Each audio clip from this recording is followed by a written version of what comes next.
دل کہہ رہا ہے دیکھ کے جلوہ حسین کا، تنویر مصطفیٰ ہے سراپا حسین کا۔ دل کہہ رہا ہے دیکھ کے جلوہ حسین کا، تنویر مصطفیٰ ہے سراپا حسین کا۔ محبوب کبریا بھی ہے صفت رسول بھی، محبوب کبریا بھی ہے صفت رسول بھی۔ کعبہ حسین کا ہے مدینہ حسین کا، کعبہ حسین کا ہے مدینہ حسین کا۔ ابن علی کا مرتبہ سلطان کیا کہوں، دونوں جہاں میں ہوتا ہے چرچا حسین کا، دونوں جہاں میں ہوتا ہے چرچا حسین۔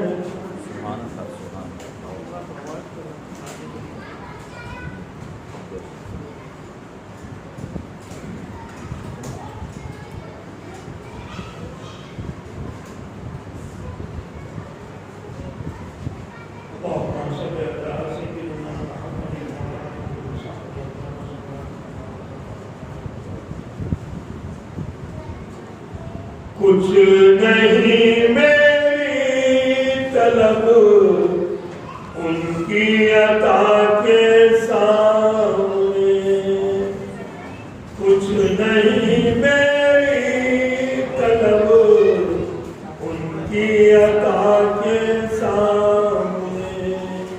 یاد کرتے ہی نوازا مجھ کو آ کے سامنے، یاد کرتے ہی نوازا مجھ کو آ کے سامنے۔ جب خدا نے نور کو رکھا بنا کے سامنے، خود ہی عاشق ہو گیا اپنی ادا کے سامنے، خود ہی عاشق ہو گیا اپنی ادا کے سامنے۔ بخشوائیں گے مجھے کہہ کر خدا کے سامنے، ہے بڑی رحمت تیری اس کی خطا کے سامنے، ہے بڑی رحمت تیری اس کی خطا کے سامنے۔ سر جھکانا فرض ہے بے شک خدا کے سامنے، سر اٹھانا کب روا ہے مصطفیٰ کے سامنے، سر اٹھانا کب روا ہے مصطفیٰ کے سامنے۔ وہ تو کہیے کملی والے کا سہارا مل گیا، ورنہ کیا منہ لے کے جاتے ہم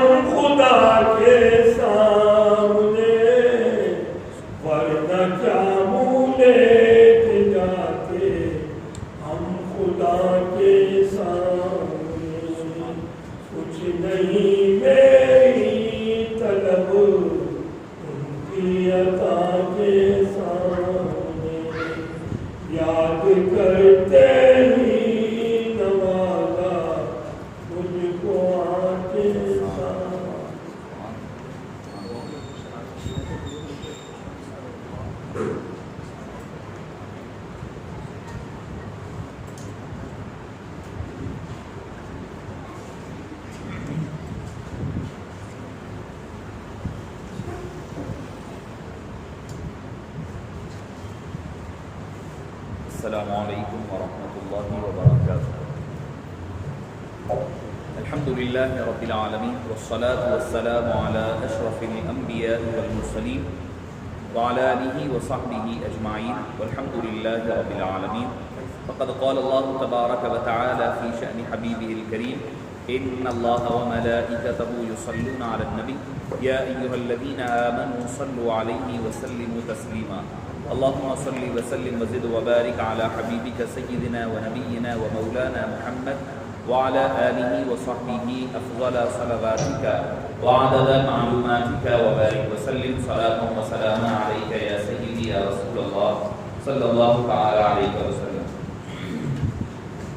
معزز سامعین کرام، شفیع بزرگوں اور عزیز ساتھیوں، جیسا کہ آپ اور ہم بخوبی واقف ہیں کہ خلافت راشدہ کا جو آخری آج کا حصہ خلافت سیدنا امام حسن مجتبی رضی اللہ عنہ ارضاہ پر مشتمل ہوگا۔ معزز سامعین کرام، جیسا کہ آپ حضرت حضور اکرم صلی اللہ علیہ وسلم سے حضرت امام حسن تک سننے اور سنانے کی سعادت حاصل فرما چکے ہیں، ایک خاکے کے طور پر آپ کے سامنے، تاکہ جو حضرات کل کی یا پرسوں کی مجلس میں نہ تھے ان کے سامنے بات واضح ہو جائے۔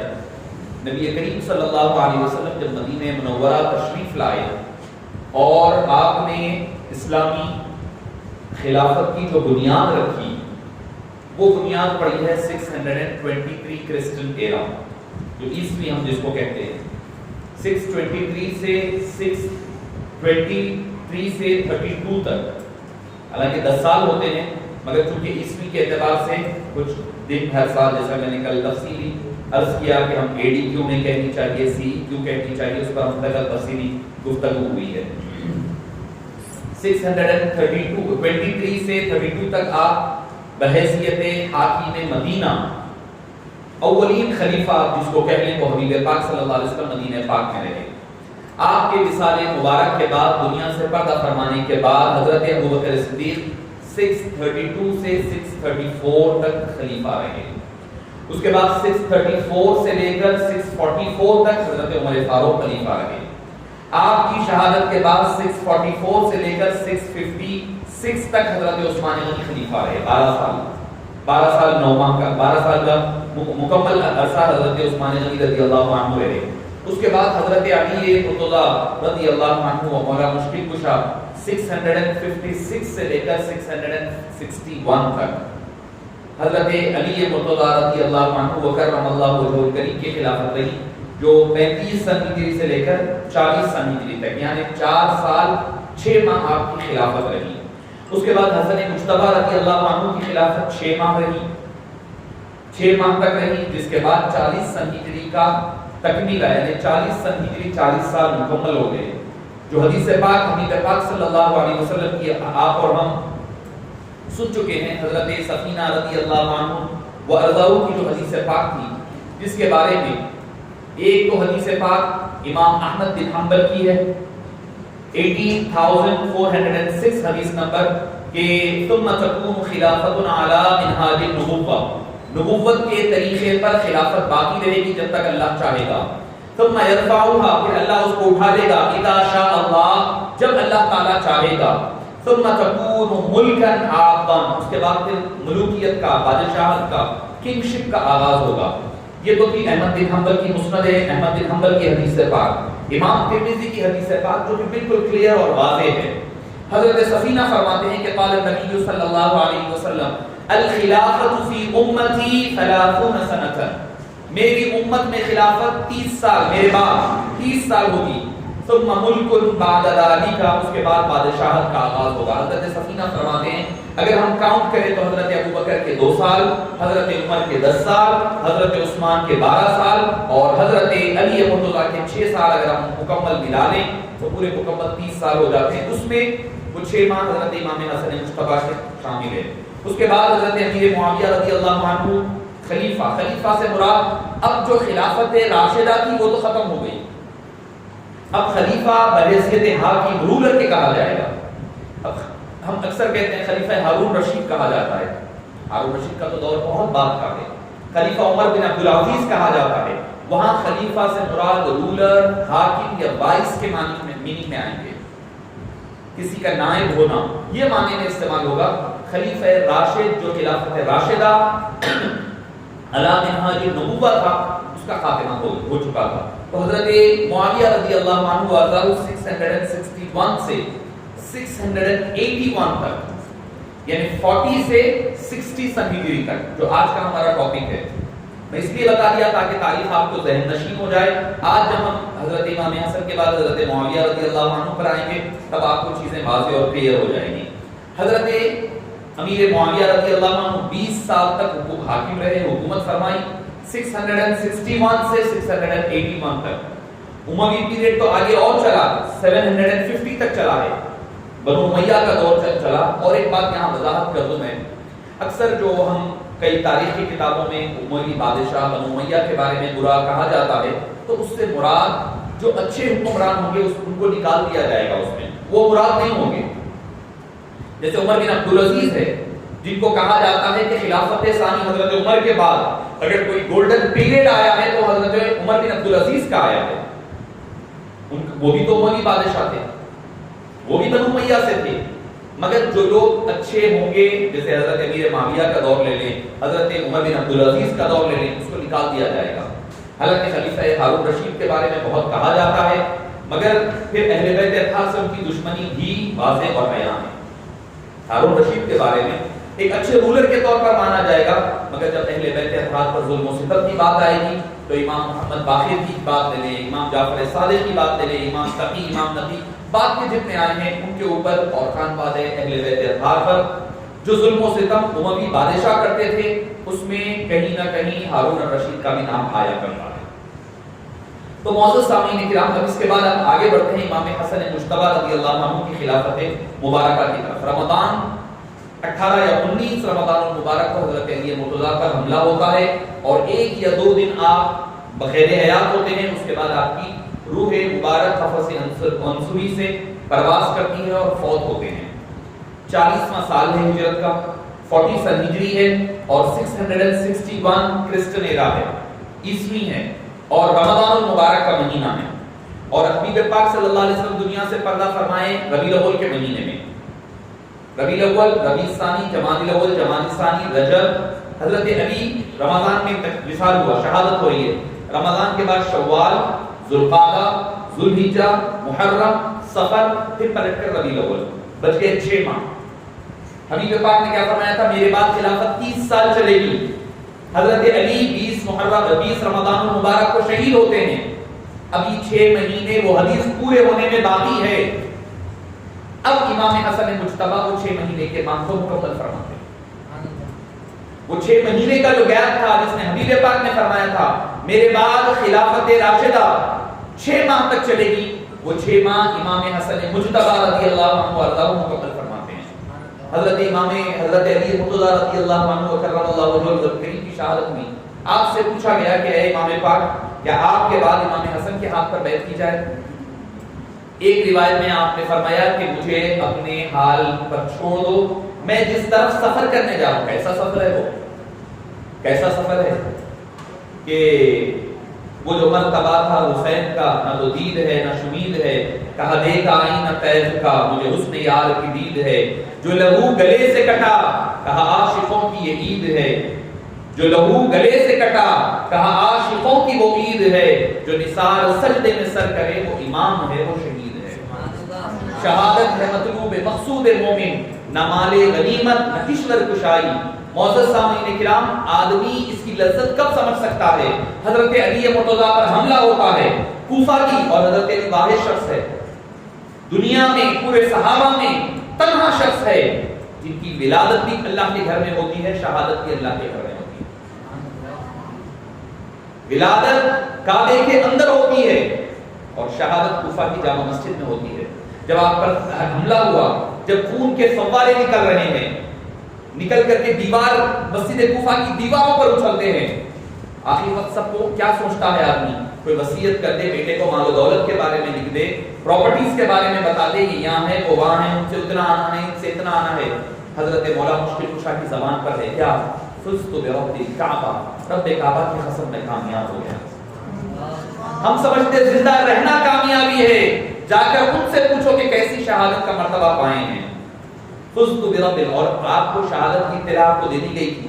بیچ میں منافقین نے ایک مرتبہ افواہ پھیلائی تھی کہ حضرت امیر معاویہ کی انتقال ہو گیا ہے، اب آپ شام پر حملہ کر دیں۔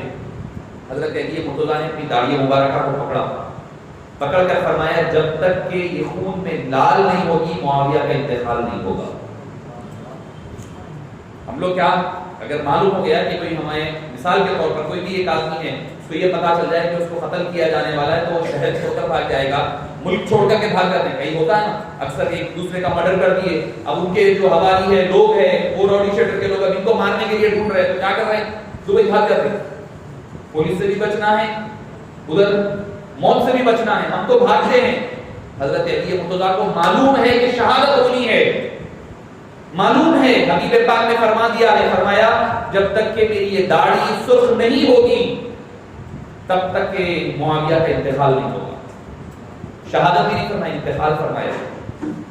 اور جیسا کہ میں نے کل کہا تھا، تینوں کو حضرت عمر بن العاص، حضرت معاویہ اور حضرت علی کو تینوں ایک ہی وقت عبد الرحمن بن ملجم نے حضرت علی پر حملہ کرنے کے ارادے سے چلا تھا، برق التمیمی حضرت معاویہ رضی اللہ عنہ کو شہید کرنے، اور عمر بن بکر التمیمی یہ تینوں عمر بن العاص کو قتل کرنے، تینوں الگ الگ وقت سیم وقت پر الگ الگ جگہوں پر گئے، مگر اتفاق حضرت علی کی شہادت ہوئی، حضرت معاویہ زخمی ہوئے، حضرت عمر بن العاص اس دن فجر میں نہ آئے تھے تو بچ گئے، اور شہادت صرف حضرت علی کی ہوئی۔ تو معزز سامعین کرام، حضرت علی کا علم کا عالم دیکھیں، بولے یہ کس کا علم ہے کہ جس کو یہ یقین ہے کہ میری شہادت ہوگی، معاویہ کی وفات ہوگی۔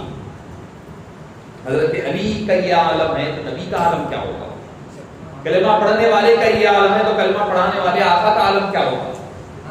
تو معزز سامعین کرام، حضرت سیدنا علی مرتضیٰ کو جب پوچھا گیا تو آپ نے فرمایا مجھے میرے حال پر چھوڑ دو، میرا حال مجھ پر چھوڑ دو، اب میں اپنے کام میں اپنے حال میں مشغول ہوں، تم جس کو پسند کرو اس کے ہاتھ پر بیعت کر دو۔ اور لوگوں نے اس کو حضرت حسن کے حق میں اجازت سمجھ کر ان کے ہاتھ پر بیعت کی۔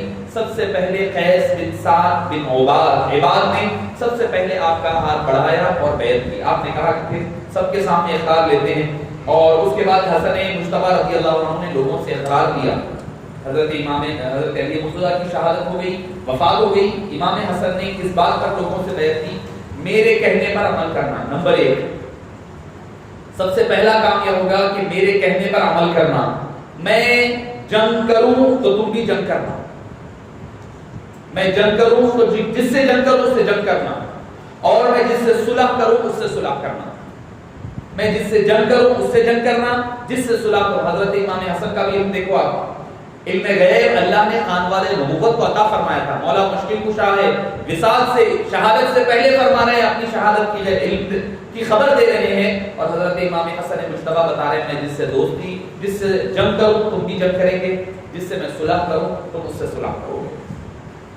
حضرت امام حسن مجتبی رضی اللہ عنہ اور حسن مجتبی رضی اللہ عنہ، اس کے بعد آپ نے بیعت کے بعد اہل کوفہ آپس میں سرگوشیاں کرنے لگے کہ بھئی حضرت امام حسن کا ارادہ اب جنگ کا نہیں دکھ رہا ہے، وہ جو بلوائی تھے حضرت عثمان غنی کے ابھی بھی ہے، اب وہ اپنا دائرہ اور پھیلا لیے، کچھ لوگ اور جا کر کے حضرت علی کے کیمپ میں شامل ہو گئے، کچھ حضرت عثمان غنی کے شہادت میں قاتلین جو تھے حضرت معاویہ رضی اللہ عنہ کے کیمپ میں بھی شامل ہو گئے۔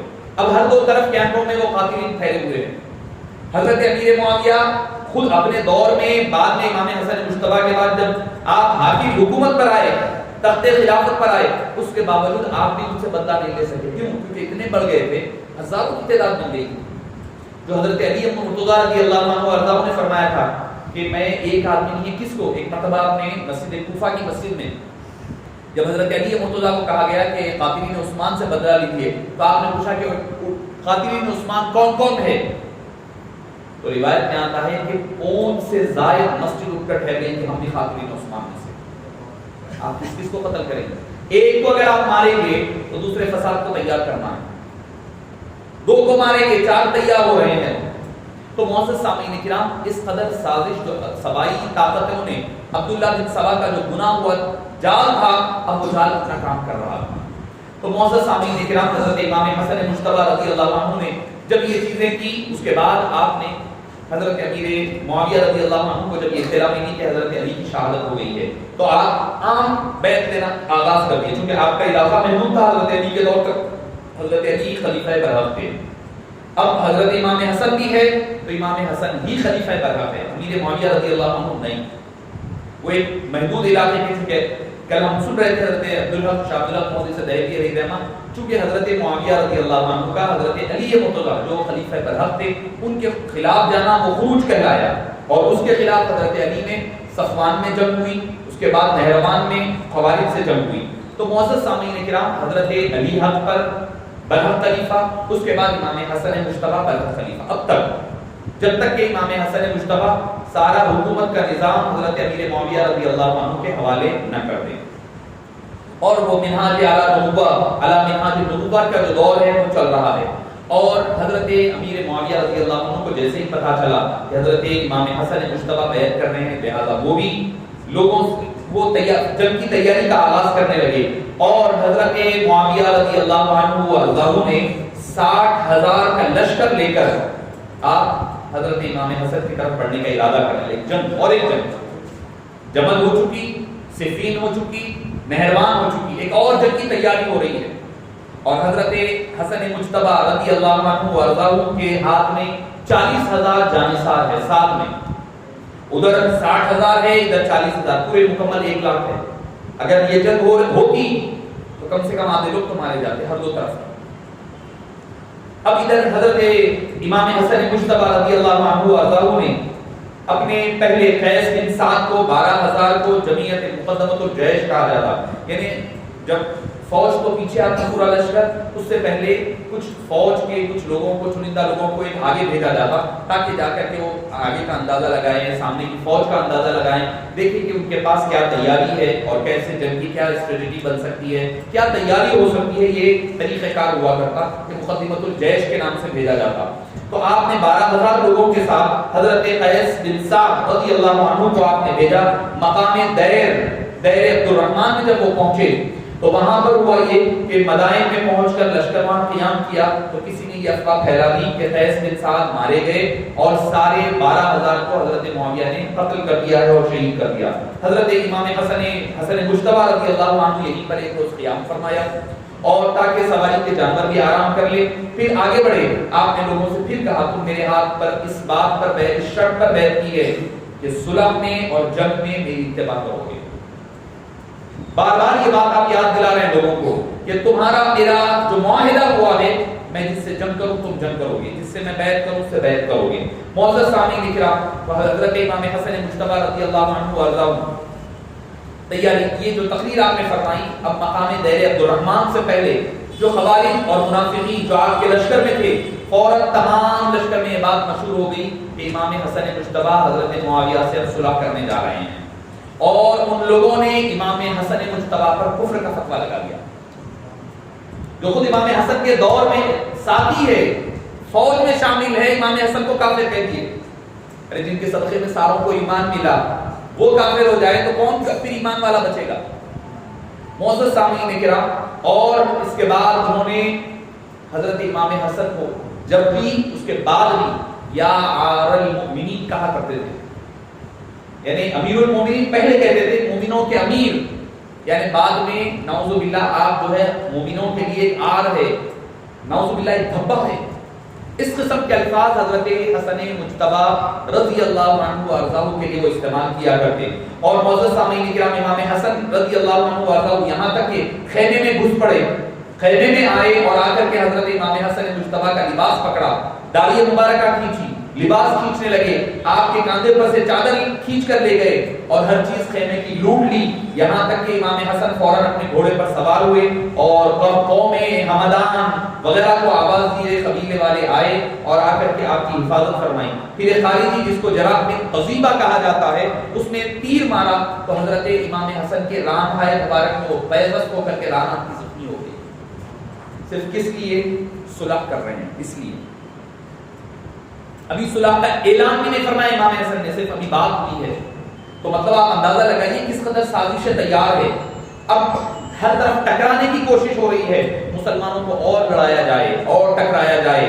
جو بدلے ان کو خیبر و خندق میں ملے تھے, اب اس کے بدلے یہاں پر مسلمانوں سے, ان کے امراء سے مسلمانوں کی جانوں کی شکل میں لیا جائے. اس کے بعد حضرت معاویہ نے مقدمۃ الجیش کی شکل میں عبداللہ بن عامر کو, جو 12,000 کا لشکر لے کر آگے, عبداللہ بن عامر کو بھیجا جو تقریباً 18,000 کا لشکر لے کر کے مدائن کے مقام پر پہنچے, جہاں پر امام حسن مجتبیٰ سے حضرت عبداللہ بن عامر کا مقابلہ ہوا, آمنا سامنا ہوا. حضرت عبداللہ بن عامر کو دیکھ کر آپ نے کہا کہ کیا بات ہے؟ تو انہوں نے کہا کہ امیر معاویہ بڑا لشکر لے کر آ رہے ہیں, آپ پر حملہ آور ہوں گے, کئی ہزاروں کی تعداد میں لوگ مارے جائیں گے. آپ نے فرمایا کہ اے عبداللہ, میں حضرت معاویہ رضی اللہ عنہ سے بیعت کر لوں گا, صلح کرنے تیار. عبداللہ بن عامر بڑے خوش ہوئے, بولے کیا ہے آپ کی شرطیں کیا ہے؟ شرطوں کے بارے میں بھی اکثر یہ ہوتا ہے کہ لوگ, ایک تو یہ کہ تاریخ الخلفاء میں ہے کہ کچھ شرطیں بیان ہوئی ہے, کچھ شرطیں وہ ہے جو حضرت امام حسن مجتبیٰ رضی اللہ عنہ نے کہی تھی. اصل شرط آپ نے فرمایا سب سے پہلی شرط یہ ہوگی امیر معاویہ کتاب و سنت پر عمل کریں گے. سب سے پہلا کام یہ نہیں کہا کہ بھئی حکومت ہوگی, ہمارا گورنری دے, وہ دے, یہ دے, نہیں. سب سے پہلا کام حضرت معاویہ کا کیا ہوگا؟ کتاب اللہ اور سنت رسول پر عامل رہیں گے. نمبر 2, پچھلی جو مخالفتیں ہماری ہوئی ہے, مخالفتوں کو فراموش کر کے کسی کی جان مال پر حملہ نہیں کریں گے, کسی کی جان اور مال پر حملہ نہیں کیا جائے گا. اور پھر ہمارے جو طرفدار ہیں, یعنی شیعہ علی جن کو کہا جاتا ہے, شیعہ علی سے مراد کیا تھا؟ پہلے شیعہ علی سے مراد ایک پولیٹیکل گروپ کا نام تھا جو حضرت علی مرتضیٰ رضی اللہ عنہ وارضاہ کا ساتھ دیا کرتے, ان کو شیعہ میں طرفدار علی کہا جاتا تھا. اب شیعہ الگ بن گئے, عقیدہ الگ ہو گیا ہے. اب عقیدہ الگ ہوا ہے, ورنہ پہلے عقیدہ ایک تھا. حضرت علی کے ماننے والوں کو شیعہ علی کہا جاتا, جو اکثر شیعہ حضرات ایک حدیث پیش کرتے ہیں کیا کہ کل قیامت کے دن جو ہے حضرت علی مرتضیٰ اپنے شیعوں کے ساتھ آئیں گے. شیعہ کہتے ہیں گروہ کو, گروپ کو کہا جاتا ہے, گروہ کو کہا جاتا ہے. تو حضرت علی مرتضیٰ کل قیامت میں اپنے چاہنے والوں کے ساتھ آئیں گے, وہ مراد ہے وہاں کو علی سے کہا. اس سے یہ شیعہ نہیں ہے جو ماتم کر لیتے پھرتے ہیں, وہ جو ہے یہ شیعہ مراد نہیں ہے. اس سے شیعہ علی سے مراد وہ ہیں جو علی کی حقیقی محبت کرنے والے ہیں, علی مرتضیٰ سے جو سچی اور پکی محبت کرنے والے ہیں. ان کا تو عالم یہ ہے کہ وہ حضرت امام حسین کا دن مناتے ہیں, امام حسن کو یاد تک نہیں کرتے. امام حسین کا آپ دیکھیں, اب جو محرم میں شروع ہوتا ہے واویلا, جو دکھاوا شروع ہوتا ہے یا جو بھی کہہ لیں آپ, واللہ عالم بالصواب, ان کے دلوں کے حال تو اللہ ہی بہتر جانتا ہے. ربیع الاول کی 9 تاریخ تک چلتا ہے. پھر جب امام حسن کی شہادت کا دن آتا ہے, کون سا دن ہے تک پتہ نہیں چلتا. پوری آپ کی قرآن میں میری صاف ملتی, حقیقت کہہ رہا ہوں, آپ لوگ دیکھ لیں, پورا صفن صفا رہے گا. 15 رمضان المبارک حضرت امام حسن مجتبیٰ کی شہادت کا دن. تو معزز سامعین کرام, جب حضرت علی سے محبت ہے تو حضرت علی کی پوری آل سے محبت ہونا, امام حسن سے بھی محبت ہو, امام حسین سے بھی محبت ہو. ایک سے محبت, دوسرے کے بارے میں خاموشی اختیار کرنا, تو مطلب یہ ہے کہ جہاں اپنی مطلب کی بات مل رہی ہے وہ مطلب کی بات لیں, جہاں پر اپنے مطلب کی بات نہیں وہ چھوڑ دینا. کہ محبت کا تقاضا نہیں ہے. ارے محبت کرنے والے تو وہ ہوتے ہیں, ان کی گلی کا کتا بھی ہوتا ہے تو اس کا بھی ادب کیا کرتے ہیں. ان کی گلی کی خاک بھی ہوتی ہے تو خاک شفا مان کر چلتے ہیں. ان کی گلی کے خطرے بھی ہوتے ہیں تو اس کو آب کوثر و سلسبیل سے بہتر اور افضل مان کر کے پی کر چلنے لگتے ہیں. تو معزز سامعین کرام, حضرت عبداللہ بن عامر کے سامنے آپ نے یہ باتیں رکھی اور فرمایا الصلح خیر, صلح میں بہتری ہے. حضرت امام حسن مجتبیٰ نے فرمایا. یہ سن کر حضرت عبداللہ بن عامر فوری حضرت امیر معاویہ کے پاس گئے اور کہا کہ چند شرطوں کے ساتھ حضرت امام حسن بیعت کے لیے یعنی صلح کے لیے تیار ہے. حضرت امیر معاویہ نے پوچھا وہ شرطیں کیا ہے؟ عبداللہ بن عامر, یہ اپنی طرف سے اضافہ کیا عبداللہ بن عامر نے, یہ شرط جو میں آپ کو پڑھنے سنانے جا رہا ہوں. انہوں نے کہا کہ پہلی شرط یہ ہے کہ جب تم فوت ہو جاؤ تو آپ کے بعد خلافت امام حسن کو ملے گی. یہ شرط حضرت عبداللہ بن عامر نے اپنی جانب سے اضافہ کیا تھا, کیونکہ ان کو پتا تھا کہ افضل کون ہے, کون حقدار ہے. ان کو بھی پتا تھا اس بات کا خلافت راشدہ کے. تو معزز سامعین کرام, امام حسن کو دوسری شرط, جب تک وہ زندہ رہیں گے ہر سال 5 لاکھ درہم سالانہ بیت المال سے امام حسن کو ملیں گے. یہ بھی عبداللہ بن عامر کی طرف سے اضافہ کیا گیا تھا. امام حسن نے پیسہ کیا چیز ہے بھائی؟ ان کے ٹھوکروں میں ہے. ارے وہ جنتوں کے تقسیم کرنے والے ہیں، جنتوں کے تقسیم کرنے والوں کا نام امام حسن امام حسین ہے. الحسن والحسین سیدا شباب اہل الجنہ. حسن و حسین جنت کے نوجوانوں کے سردار ہیں. حبیب پاک نے فرمایا جنت میں جس کو جانا ہے ان کے صدقے جانا ہے، چاہے جو جنت میں جائے ان کے صدقے اور وسیلے سے جائے گا. دنیا کیا چیز ہے؟ دنیا کیا چیز ہے بتاؤں میں انشاءاللہ کل فضائل اہل بیت اطہار تک سنیں گے. آپ حضرات کے دکن میں رہتے ہیں تو ایک مثال دوں گا. دکن میں نظام حکومت چلی، نظام ڈائنسٹی جس کو کہا جاتا ہے. بڑے حضرات ہیں، میرے بزرگ حضرات ہیں، وہ بہتر جانتے ہیں. اس کے 7 بادشاہ بنا، ان کے 7 بادشاہ رہے. آخری عثمان علی خان تھے، آخری عثمان علی خان. تو معزز سامعین کرام، ان کے جو پہلے بادشاہ تھے وہ میدک یا ورنگل کے کوئی راستے سے گزر رہے تھے. وہاں پر ایک بزرگ بیٹھے ہوئے تھے، ان کے پاس گئے. جا کر وہ کہنے لگے، ان کا نام بھی تھا معین الدین، خواجہ معین الدین ان کا بھی نام تھا، چشتی سلسلے سے. کہ یہ خواجہ اجمیری نہیں ہوئی، عام دوسرے بزرگ ہے، نام معین الدین ہے. جا کر عرض کرے کہ میرے لیے دعا کریے، میری اولاد میں بادشاہ چلے. آپ نے روٹی رکھی ہوئی، سوکھی روٹی ہے، بولے کھاؤ. ایک روٹی کھائے، بڑی بادشاہ بننے والا ہے، سوکھی روٹی کھلا رہے. اللہ والے کھائے ایک روٹی، بولے اور کھاؤ. دوسری کھائے، تیسری کھائے، بڑی مشکل سے کھا رہے ہیں. 6 روٹی کھا لی، 7 روٹی زبردستی کچھ بھی نہیں ہے، روکھا پھوکا ہے. اللہ والوں کا کیا برا مسلم کچھ نہیں، روکھا پھیکا ملتا. بڑی مشکل سے 7ویں روٹی گئی. بولے جاؤ تمہاری 7 پشتیں بادشاہ بنے گی، 6 آرام سے رہے گی، 7ویں متزلزل ہو جائے گی. کب فرما رہی 7 پشتیں آگے آنا ہے. پہلی پشت کو فرما رہی جاؤ تمہاری اولاد میں 7 بادشاہ بنیں گے، 6 آرام سے کریں گے. محبوب علی خان تک سب آرام سے چلا. عثمان علی خان کے بعد متزلزل ہو گیا، سقوط حیدرآباد ہو گیا، فال آف حیدرآباد جس کو کہتے ہیں، پولیس ایکشن وغیرہ، یہ سب عثمان علی بادشاہ کے دور میں ہوا. یہ تو حکومت بعد میں کر رہے ہیں، ہم سمجھ رہے ہیں وہ ہوا، پولو ایکشن ہوا، فلاں ہوا، فلاں ہوا. نہیں، یہ سارے کا سارا منظر حسن اور حسین کے، امام حسن کے پوتوں کے پوتوں کے پوتے نے ان کو صدقے میں عطا کی ہوئی حکومت تھی. امام حسن کے پوتوں کا یہ عالم ہے، تو امام حسن کا عالم کیا ہوگا؟ ان کے بیٹھے ہوئے ہیں، پرانے کپڑے ڈالے ہوئے، اذا اشعث واغبر، اس کے الفاظ ہیں، ایسی بری حالت میں بیٹھے ہوئے ہیں، مگر ان کو نواز رہے ہیں. تو حکومت، دکن کی حکومت 7 پشتوں کے لیے پوری ڈائنسٹی عطا فرما دی. تو معزز سامعین کرام، ان کے لیے کوئی عجب نہیں تھا، ان کے لیے کوئی عجب کام نہیں تھا کہ حکومتیں ان کے لیے کوئی معنی نہیں رکھتی تھی. انہوں نے کہا پیسہ درہم کوئی معنی. تیسری شرط یہ کہا کہ حوازن و فارس کا جو خراج ہے، یہاں سے جو آمدنی ہوتی ہے وہ امام حسن مجتبی کو دی جائے گی. یہ تینوں شرطیں عبداللہ بن عامر نے بطور خود امام حسن کی طرف سے پیش کر کے پھر وہ شرطیں سنائی جو امام حسن نے عبداللہ بن عامر کے ذریعے سے بھیجا تھا. حضرت امیر معاویہ نے کہا مجھے یہ تمام شرطیں منظور ہے، اور حضرت امام حسن ان کے علاوہ بھی کوئی شرط اس میں اضافہ کرنا چاہ رہے ہیں تو مجھے وہ بھی منظور ہے. حضرت امیر معاویہ رضی اللہ عنہ وارضاہ نے فرمایا.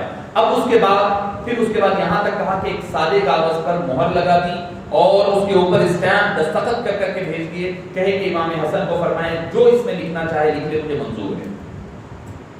پھر اب اس کے بعد جب آمنا سامنا ہوا، حضرت امام حسن نے کو جب ساری باتیں سامنے آئی اور امام حسن مجتبی رضی اللہ عنہ وارضاہ، اچھا امام حسن پہلے شخص تھے جو بیعت کرے، مگر امام حسین بیعت نہیں کرے حضرت معاویہ رضی اللہ عنہ. اس وقت حضرت امیر معاویہ نے اصرار کیا نہیں امام حسین بھی کرے، تو حضرت امام حسن نے کہا کہ حسین کو اصرار نہ کیا جائے، ان کے حال پر چھوڑ دیا جائے، ان کو اصرار نہ کیا جائے بیعت کے لیے.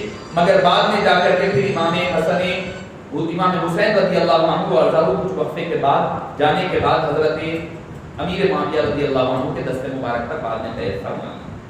پہلے نہیں فرمائی مگر بعد میں حضرت امیر معاویہ کے دور مبارک میں آپ نے بیعت فرمائی. جب عبداللہ بن عامر سارا شرطیں لکھ کے لے کر آنے کے بعد حضرت امام حسن کو بتایا، آپ نے فرمایا اس شرط کو ہرگز پسند نہیں کرتا. امام حسن فرما رہے ہیں کہ جب حضرت امیر معاویہ کا انتقال ہو جائے گا اس کے بعد میں خلیفہ بنایا جاؤں، میں اس شرط کو پسند نہیں کرتا. فرمایا کیونکہ اگر مجھ کو خلافت کی خواہش ہوتی تو میں اس وقت کیوں چھوڑتا؟ خلافت میرے ہاتھ میں ہے، اگر میں کہہ دوں آواز دوں تو مدینے سے ہزاروں لوگ آ جائیں گے، کئی اور جگہوں سے سارے جو چاہنے والے ہیں وہ سارے جمع ہو جائیں گے. میں حضرت معاویہ کے بعد پھر خلیفہ بننا کون سی شرط ہے مجھے منظور نہیں ہے. آپ نے فرمایا میرا یہ شرط نکالے جائے. اس کے بعد یہ خلافت نامہ یہ لکھا گیا, امر خلافت معاویہ بن ابی سفیان کو سپرد کیا گیا. معاویہ کے بعد مسلمان مصلحت وقت کے مطابق جس کو چاہیں گے خلیفہ بنائیں گے, مسلمان بنائیں گے, کوئی اور نہیں. یہاں پر جو آگے اب آ رہی ہے بنیاد رکھی جا رہی ہے, آگے جو بنیاد اصل بنی ہے کربلا کے واقعے کی, یہ شرط کی بنیاد پر بنی. معاویہ رضی اللہ عنہ کے ہاتھ اور زبان سے اہل اسلام محفوظ رہیں گے, نہ گالی گلوچ کی جائے گی اہل اسلام کو, نہ ان کے ساتھ جنگ و جدال کیا جائے گا, اور معاویہ رضی اللہ عنہ سب کے ساتھ حسن سلوک کریں گے. حضرت علی کے متعلقین اور ان کے طرفداروں سے کوئی تعرض نہیں کریں گے. حسن بن علی, حسین بن علی رضی اللہ عنہما اور ان کے متعلقین کو حضرت امیر معاویہ ضرر اور تکلیف نہیں پہنچائیں گے. اور یہ دونوں بھائی اور ان کے متعلقین عالم اسلام میں جہاں رہنا چاہے وہاں آرام سے رہنے کی اس کو اجازت دی جائے گی, اور جو بھی اس علاقے کا گورنر ہوگا ان کے اوپر اپنا حکم نافذ نہیں کرے گا, اور کسی کام کے لیے ان کے اوپر زبردستی نہیں کرے گا, کسی کام کے لیے بھی. یہ عہد نامہ ہے حضرت امام حسن مجتبی کا, صلح نامہ ہے جو حضرت امیر معاویہ کے ساتھ ہو رہا ہے. جس قدر روپیہ اب موجود ہے کوفہ کے بیت المال میں وہ امام حسن کی ملکیت ہوگا, اور کیونکہ امام حسن ہی تو خلیفۃ المسلمین ہے کوفہ کے, اور اپنے اختیار میں اسے جسے چاہے وہ دے دیں گے. اور آپ سمجھ رہے وہ لے کر رکھ لیے ہوں گے, نہیں. حضرت امام حسن مجتبی ابھی کوفہ کے علاقے سے نہ نکلے تھے کہ پورا بیت المال خرچ کر کر کے خیرات کر کر کے نکلے. وہ اپنی ذات کے لیے پیسہ نہیں نکلا لیا کرتے. یہ صلح نامہ تھا جو حضرت امیر معاویہ رضی اللہ عنہ اور امام حسن مجتبی رضی اللہ عنہ نے طے پایا تھا. اس عہد نامے پر عبداللہ بن حارث بن نوفل اور عمر بن ابی سلمہ ان حضرات کے دستخط رہے اور گواہ کے طور پر رہے. جب یہ صلح نامہ مرتب ہو گیا, امیر معاویہ کے پاس پہنچا, مقام انبار میں پہنچا تو وہ بہت خوش ہوئے. وہاں سے وہ محاصرہ اٹھا کر اور قیس بن سعد کو آزاد چھوڑ کر کوفہ کی طرف روانہ ہو گئے.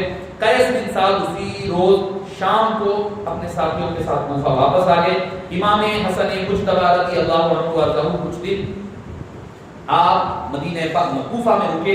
اس کے بعد اپنے اہل و عیال متعلقین کو لے کر کے مدینہ منورہ کی طرف واپس آ گئے. معزز سامعین کرام, دراصل معاملہ کیا تھا, حبیب پاک صلی اللہ علیہ وسلم کہ جو آپ نے فرمایا تھا حضرت امام حسن مجتبی رضی اللہ عنہ کب, ابھی امام حسن چھوٹے ہیں, امام حسن چھوٹے ہیں. ایک مرتبہ مسجد نبوی میں داخل ہوئے, آ رہے ہیں, چھوٹا بچہ ہے, لڑکھڑاتے بچے پر چلتے ہوئے, پیر جمتے نہیں, ادھر ادھر لڑکھڑا رہے ہیں, قریب ہے کہ گر جائے.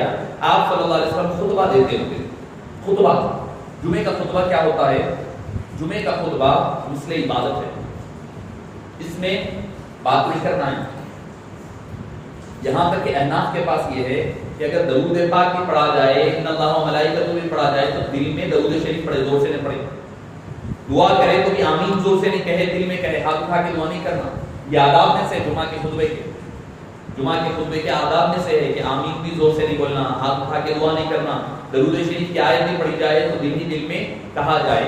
اور کسی اور کو حبیب پاک صلی اللہ علیہ وسلم نے یہاں تک فرمایا, جس شخص نے جمعے کے دوران دوسرے کو کہا کہ خاموش بیٹھ جاؤ تو اس کو جمعے کا ثواب نہیں ملا. وہ جمعہ ہے, عبادت ہو رہی ہے, جمعہ عبادت ہے, مثل نماز ہے. دوران خطبہ حبیب پاک صلی اللہ علیہ وسلم نے دیکھا کہ حضرت امام حسن آ رہے ہیں اور ان کے قدم لڑکھڑا رہے ہیں.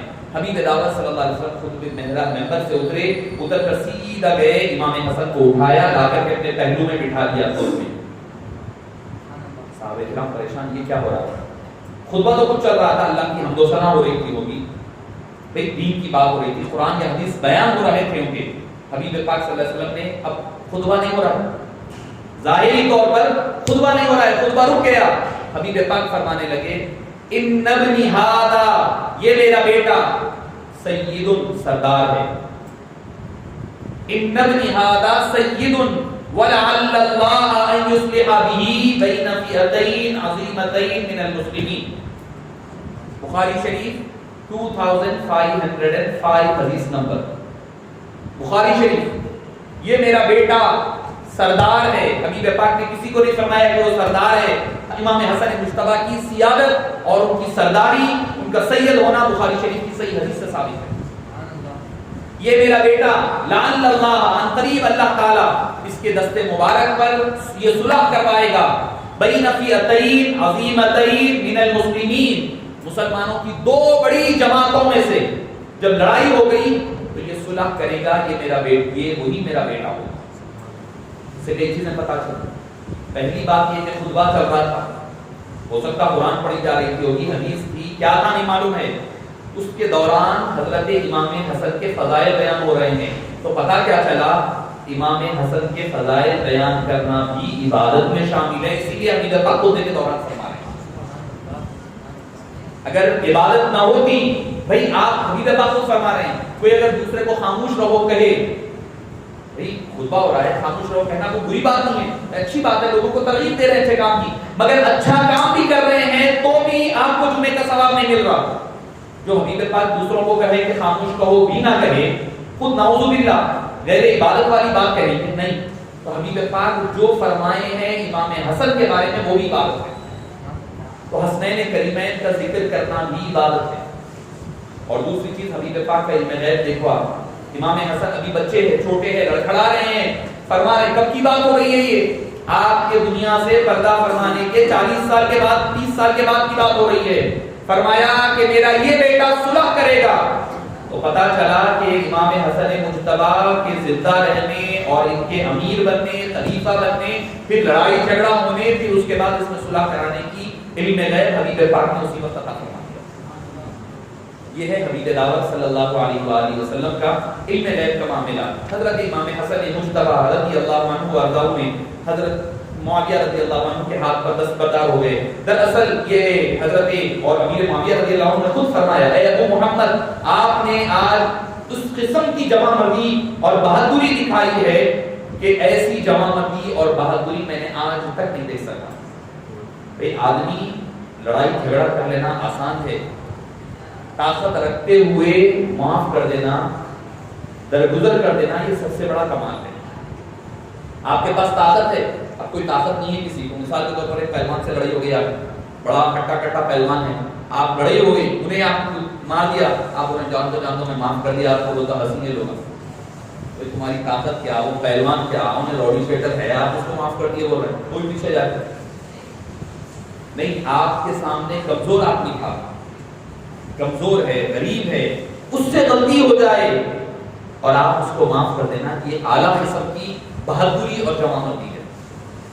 اختیار رکھتے ہوئے قبض اپنے غصے کو ضبط کرنا اور معاف کرنا، یہ بڑا کمال ہے۔ حضرت امام حسن مجتبی رضی اللہ عنہ مدینہ پاک واپس آ گئے۔ اب مدینہ پاک 50 یا 51 سن ہجری، 50 اور 51 سن ہجری کی بات ہو رہی ہے۔ حضرت امام حسن مجتبی رضی اللہ عنہ وارضاہ کی وفات ہوئی ہے۔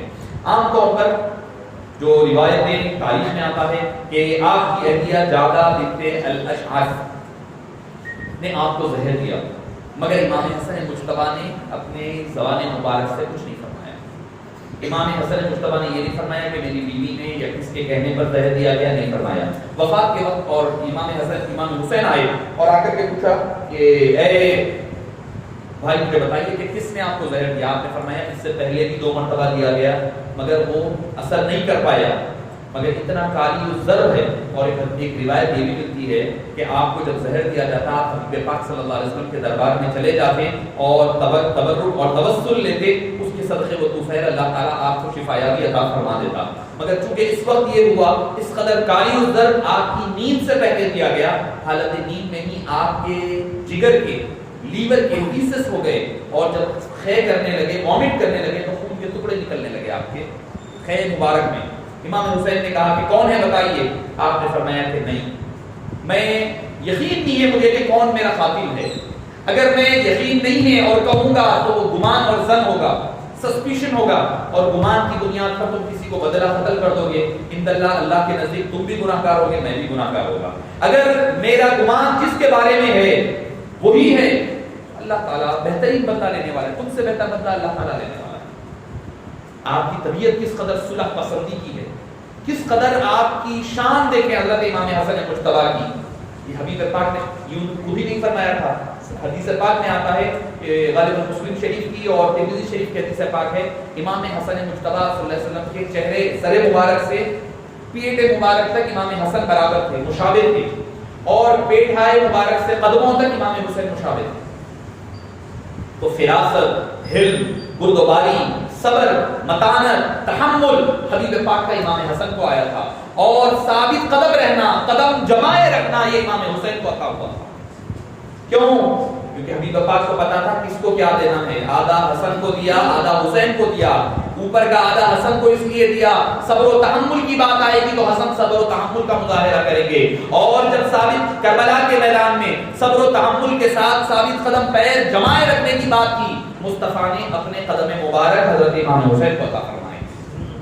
معزز سامعین کرام، آپ نے اپنے بھائی کو کہا کہ دیکھو آپ صلی اللہ علیہ وسلم کے بعد سے لے کر حضرت علی مرتضیٰ تک خلافت پہنچی اور تلواریں نیاموں سے نکل آئی اور یہ معاملے طے ہوئی، اور میں اچھی طرح جانتا ہوں کہ نبوت اور خلافت ہمارے خاندان میں جمع نہیں ہوگی. نبوت اللہ نے جو عطا فرمایا ہے، پھر خلافت ہمارے خاندان میں، اور یہ حقیقت رہی. بعد کا دور آیا، بنو امیہ کا دور ہوا. بنو امیہ کا دور ہوا. بنو امیہ کے دور میں چلو ٹھیک ہے، اہل بیت اطہار کے مخالفین تھے بنو امیہ کے، جو دوسرے بادشاہ تھے، یزید لے لیں، بعد والے بھی لے لیں، ہارون رشید وغیرہ. جب بنو امیہ کا دور ختم ہوا، بنو عباس آئے. بنو عباس یہ کہہ کر کے آئے ہم اہل بیت اطہار کے چاہنے والے ہیں، مگر آ کر کے انہوں نے بھی حضرت اہل بیت اطہار پر ظلم و ستم جاری رکھا. بنو عباس. فاطمیین آئے، ان کا بھی کوئی معاملہ. جو دور آیا، کبھی پھر آپ آخر تک دیکھ لیں کہ اہل بیت اطہار میں خلافت جمع نہیں ہوئی، حکومت نہیں آئی، اور جتنے بھی وقت گزرا ہر ایک وقت پر آپ پر ظلم و ستم ہوتا رہا. اور معزز سامعین کرام، امام حسن نے فرمایا، دیکھو میں فرمایا کہ میں حبیب پاک صلی اللہ علیہ وسلم کے پہلو میں دفن ہونا چاہتا ہوں. جہاں حضرت ابوبکر صدیق اور حضرت عمر ہے، ان کے پہلو میں دفن ہونا چاہتا ہوں. میری اماں عائشہ سے پوچھے، وہ جا کر کے پوچھی تو انہوں نے کہا کہ مجھے طرف سے اجازت ہے، بالکل امام حسن اس پہ تدفین ہو سکتی ہے. حضرت امام حسن مجتبیٰ نے فرمایا کہ مجھے ڈر ہے کہ مروان بن حکم، کل اس کی پوری تفصیلات آپ کو میں نے پیش کی ہے، کون تھا، کیا تھا، کیسا تھا، صحابی تھا نہیں تھا. چونکہ امام بخاری خود فرماتے ہیں، امام بخاری علیہ رحمہ کی میں کل آپ کے سامنے آپ کا قول مبارک کو نقل کیا کہ لم یرى النبی صلی اللہ، قال الامام البخاری لم یرى النبی صلی اللہ علیہ وسلم، اس نے نبی پاک کو نہیں دیکھا.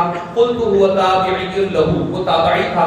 امام ذہبی نے المغنی میں والیوم نمبر 2 پیج نمبر 651 میں نقل کیا. تو وہی مروان بن حکم تھا. اس نے حضرت امام حسن نے کہا دیکھو مروان ہو سکتا ہے کہ ستائے گا، تو تم لڑائی جھگڑا نہیں کرنا، خون خرابہ نہیں کرنا، مجھے والدہ محترمہ کے پہلو میں جنت البقیع میں دفن کر دینا. اور وہ ابھی ایسے ہی امام حسن مجتبیٰ کی شہادت کے بعد جب لے جایا جانے لگا تو امام علامہ ابن کثیر فرماتے ہیں کہ آپ کے جنازے کے مبارک پر بھی تیر چلائے گئے. اتنا ظلم و ستم بربریت کا مظاہرہ ہوا، آپ کے جنازے مبارکہ پر بھی چلائے گئے. اور وہاں پر تدفین سے مروان بن حکم نے روکا تو آپ نے وہ آپ کی تدفین جنت البقیع میں پیش آئی، اور امام حسن مجتبیٰ رضی اللہ عنہ کو اپنی والدہ کے پہلو میں دفن کیا گیا. حضرت امام حسن کو 9 بیٹے اور 6 بیٹیاں، جملہ آپ کو 15 اولاد رہی. امام حسن مجتبیٰ رضی اللہ عنہ کی اولاد سے. معزز سامعین کرام، بعض مورخین کہتے ہیں کہ امام حسن مجتبیٰ کی 6 ماہ کی خلافت تھی صرف، اس کو کیونکہ وہ قلیل مدت تھی، اس کو خلافت راشدہ میں شامل نہیں کر سکتے.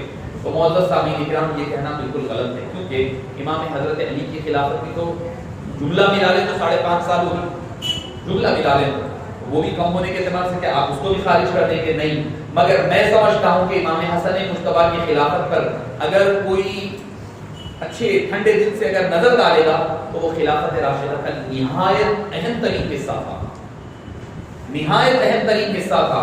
اور امام حسن کی خلافت اگرچہ کہ خلافت میں فتوحات نہیں ہوئی، ملکی جنگیں وغیرہ سے بھری ہوئی تھی، جنگیں بھی نہیں تھی، لیکن امام حسن نے جنگ کے میدان گرم کیے اور خون کے دریا بہائے بغیر عالم اسلام کو اس قدر فائدہ پہنچایا کہ شاید 20 برس بھی اگر کوئی خلافت کرتا اور سینکڑوں لڑائیاں لڑنے کے بعد بھی اتنا امن قائم نہیں ہوتا جتنا امام حسن نے 6 ماہ میں قائم فرمایا.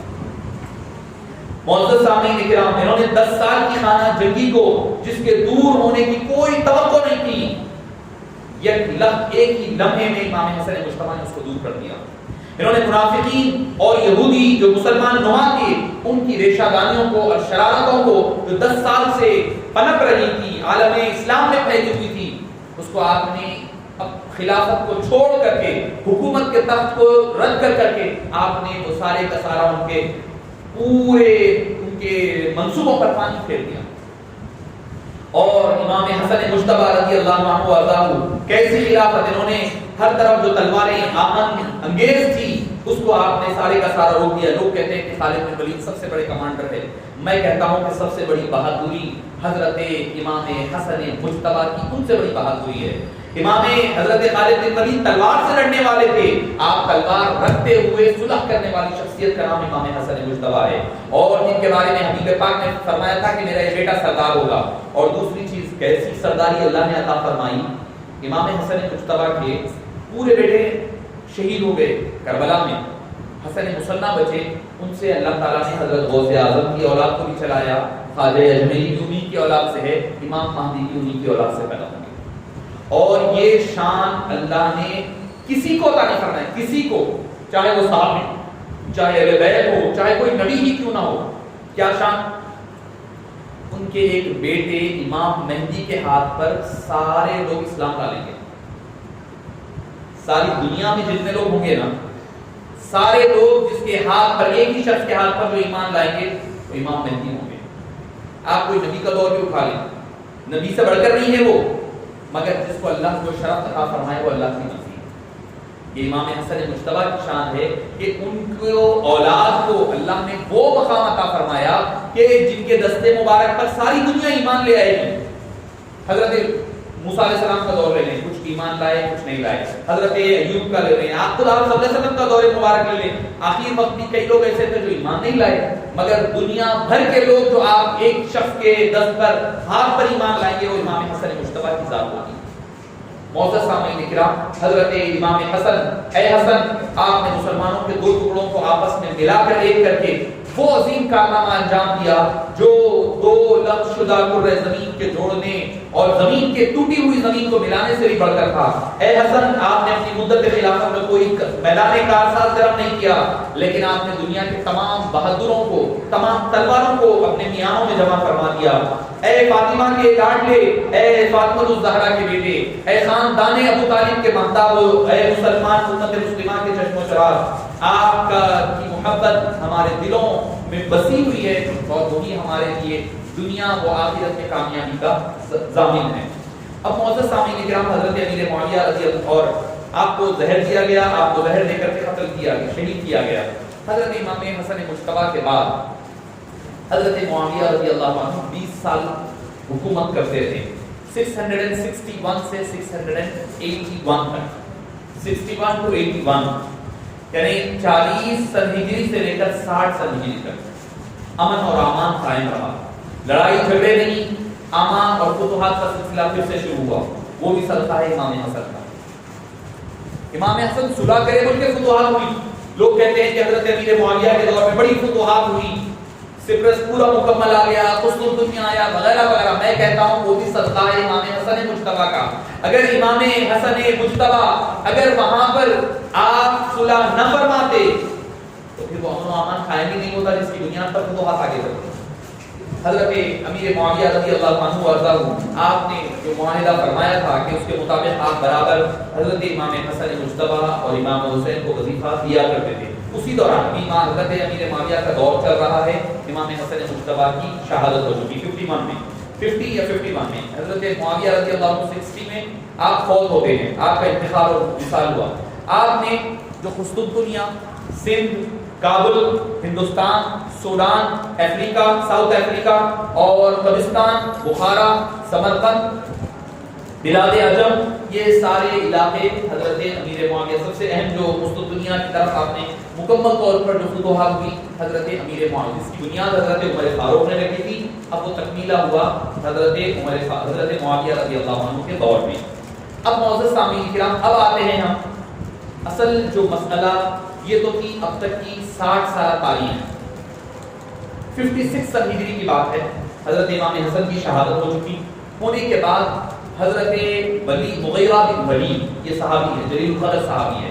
اب بعض لوگ ان کے بارے میں برائی کے ساتھ ذکر کرتے ہیں، جیسا کہ میں نے آپ کو اس سے پہلے بھی عرض کیا، حضرت معاویہ، عمر بن العاص اور مغیرہ بن ولید رضی اللہ عنہ، یہ تمام صحابہ کے بارے میں عمرو بن العاص، مغیرہ بن شیبہ، مغیرہ بن ولید اور امیر معاویہ، ان حضرات کو ہم دائرہ اسلام سے خارج نہیں کر سکتے.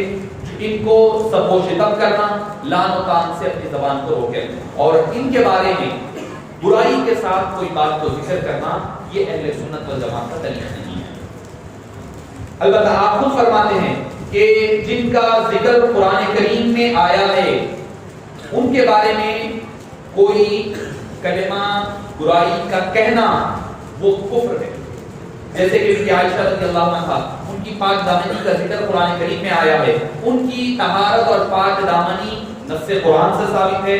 ان کے بارے میں اگر کوئی بات کلام کرے گا تو وہ آدمی کافر ہو جائے گا.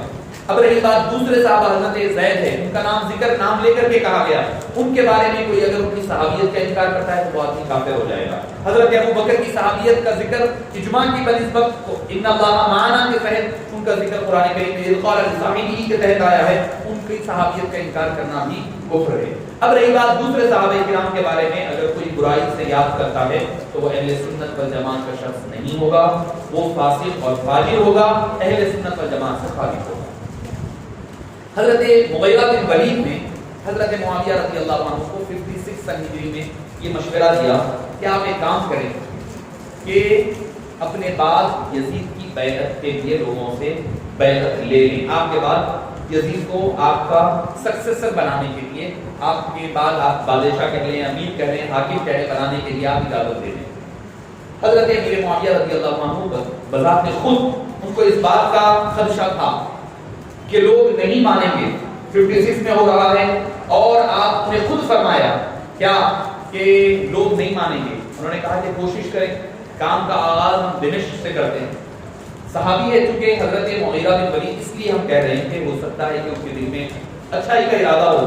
ارادہ یہ ہو کہ ہو سکتا ہے کہ بعد میں کوئی مسائل سے، الجھنوں سے، جنگ و جدال سے روکنے کے لیے آپ نے حضرت مغیرہ نے یہ مشورہ دیا ہوگا. ہو سکتا ہے، اللہ عالم بالصواب، ان کے دل کا حال اللہ بہتر جانتا ہے. حضرت معاویہ نے ان کے مشورے کو قبول فرمایا اور خود البدایہ والنہایہ والیوم نمبر 1 پیج نمبر 87 پر حضرت معاویہ خود کہہ رہے ہیں، کیا کہہ رہے ہیں؟ اللہم ان کنت تعلم انی ولیتہ لأنہ فیما اراه اہل لذلك فأتمم له وان کنت ولیتہ لأنی احبہ فلا تتمم له ما ولیتہ. فرمایا میں ولی اپنے بیٹے کو، یزید کو اپنا ولی عہد بنا رہا ہوں. اے باری تعالیٰ اگر یہ اچھا کام کرے تو اس کو پورا کر، اگر نہیں تو اس کے کام کو پورا مت فرما، اس کو درمیان میں ہی ختم فرما دے. حضرت امیر معاویہ خود دعا فرما رہے ہیں.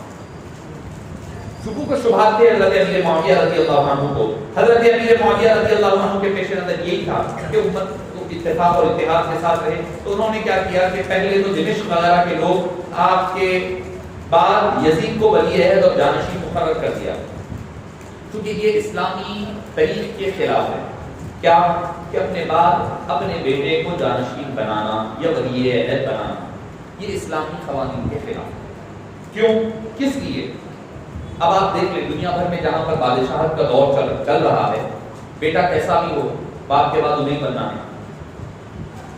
معاف فرمانا، ہمارے پاس یہ تو ایک علیحدہ موضوع رہے گا. ہمارے پاس بھی ہم دیکھتے ہیں کہ زندگیوں میں ہمارے پاس بھی جو گدی نشینی یا پیر و مرشدی کا رہتا ہے اس کے بعد ہم بنا دے رہے ہیں. اب تو ایسا بھی دیکھنے میں آ رہا ہے، اللہ حفاظت کر، ہو سکتا ہے کہ اچھی نیتیں ہوں گی، بھائی بچہ اتنا چھوٹا ہے اس کو آپ جانشین بنا دے رہے ہیں، جس کو شاید خود طہارت وغیرہ کے مسائل نہیں معلوم ہوں گے کہیں پر بھی ہو. مگر ہونا یہ چاہیے. مجھے اچھا یاد ہے غالباً حضرت بہرالعلوم علیہ رحمہ، حضرت عبدالقدیر صدیقی علیہ رحمہ کے پاس یہ آج بھی نظم باقی ہے کہ ان کے خاندان میں سب سے تعلیم یافتہ اور بزرگ جو ہوں گے ان کو خلیفہ بنایا جاتا ہے، جانشین کو بنایا جاتا ہے. والد کے بعد بیٹا ہونے کی شرط ان کے پاس، مجھے جہاں تک اطلاع ملی یہ نظام آج بھی باقی ہے. معزز سامعین کرام، حضرت یہ اس سے مسئلہ کیا آتا ہے؟ بیٹا چاہے کام کرنے والا ہو، نہیں ہو، نیک ہو، نہیں ہو، اس کو تو یقین رہتا میں کچھ کروں یا نہیں کروں، میں بیٹا میں تو بننا ہی بننا ہے، مجھے ہی بننا ہے، مجھے کچھ کرنے کی ضرورت نہیں ہے. تو یہ جو کانسیپٹ آ جاتا ہے تو پھر خرابی پیدا ہو جاتی ہے. اور یہ بات یہ صرف ایک گھر کی بات نہیں تھی، یہ علاقے کی بات نہیں، بلکہ پورے عالم اسلام کی حکومت کی بات ہو رہی تھی. اسی وجہ سے صحابہ کرام نے، بزرگ صحابہ کرام نے اس سے اختلاف کیا. یہی وہ اختلاف تھی جہاں پر حضرت امیر معاویہ تھا. حضرت امیر معاویہ نے اس کے بعد آپ نے دورہ کیا کہاں کا؟ مدینہ مکہ مکرمہ آپ تشریف لے آئے, حج پر آپ تشریف لائے, اور حج پر تشریف لا کر حضرت معاویہ رضی اللہ عنہ وارضاہ نے ارادہ کیا کہ بیعت لی جائے. تب بھی حضرت امام حسن, امام حسین شہید ہو گئے, امام حسین, عبداللہ بن زبیر, عبداللہ بن عمر اور عبد الرحمن بن ابو بکر, عبداللہ بن عباس, یہ جلیل القدر, اس وقت کے جلیل القدر صحابہ تھے. عبادہ کہا جاتا ہے, حضرات عبادہ کہا جاتا ہے. عبداللہ بن عمر, عبداللہ بن زبیر, عبداللہ بن عباس, 3 عبداللہ, ایک عبد الرحمن, ایک امام حسین. یہ 5 حضرات تھے جنہوں نے انکار کیا. مروان بن حکم مدینہ پاک میں ممبر پر ٹھہرے, کیونکہ گورنر تھا, اس نے کہا کہ بھئی یزید کی بیعت کرو. عبد الرحمن بن ابو بکر نے منع کیا, کچھ کہا, اس نے کہا یہ تو ھذا سنت ابو بکر و عمر, یہ ابو بکر اور حضرت عثمان کی, عمر کی سنت ہے. حضرت عبد الرحمن بن ابو بکر ٹھہر گئے, ٹھہر کر کہا کہ تم غلط کہتے ہو, حضرت ابو بکر کی سنت کیسے ہے؟ تو بولے حضرت ابو بکر نے حضرت عمر کو خلیفہ بنایا اپنے بعد. فرمایا بنایا ضرور, مگر عمر کوئی بیٹے نہیں تھے. حضرت ابو بکر نے اپنے بیٹے کو نہیں بنایا, اپنے کوئی رشتہ دار کو نہیں بنایا, جو اس وقت سب سے افضل ترین تھے ان کو سب سے زیادہ افضل مان کر کے حضرت عمر فاروق کو بنایا.